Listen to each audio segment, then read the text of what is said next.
Le continent africain s'enfonce dans les conflits et l'Union africaine détourne le regard. En RDC, des millions de morts. Des millions. Un conflit sans fin.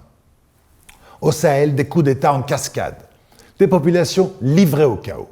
En Somalie, au Soudan, même en Éthiopie, la guerre dévore des vies. Et pourtant, à Addis Abeba, le siège de l'Union africaine, les responsables choisissent un autre combat, celui des réparations mémorielles. Importantes, certes. Des réparations justes, légitimes, nécessaires. L'Afrique et ses peuples ont été pillés, exploités, réduits au silence. Nul ne peut le contester. Mais comment parler de justice quand on est incapable soi-même de l'appliquer sur son propre territoire? Comment réclamer réparation quand on ferme les yeux, on détourne le regard sur les massacres commis en Afrique par les Africains?